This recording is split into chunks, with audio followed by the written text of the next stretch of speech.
అందరికీ క్రొత్త అమావాస్య శుభాకాంక్షలండి. రేపటి నుంచే ఉగాది, పరాభవ సంవత్సరం వస్తుంది.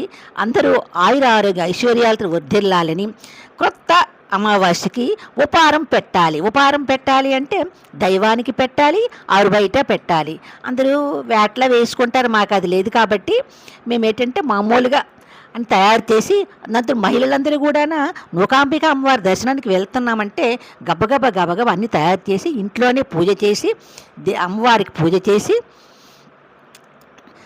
ఈ అమ్మవారికి మా కలిగిన కాడికి అన్నీ సమర్పించి, తల్లి నీవే కాపాడు, ఈ పరాభవ సంవత్సరం అంటే ఈ వీడియో చూస్తున్న అందరూ కూడా మంచి జరగాలి, అందరికీ మేలు చేయి తల్లి అనేసి మనసా తలుచుకుంటూ ఆ దేవుడికి నివేదన చేశానండి. వండిన వంటలన్నీ నివేదన చేశాను. ఏం పెట్టినా ఓం ప్రాణాయస్వ కృష్ణార్పణము దేవి అర్పణ అనకపోతే ఆ ఫలితం రాదు కాబట్టి అర్పణ చెయ్యాలి. అర్పణమే నివేదన అంటారన్నమాట. ఈ విధంగా చేసిన తర్వాత ఆరు బయట అనమాట.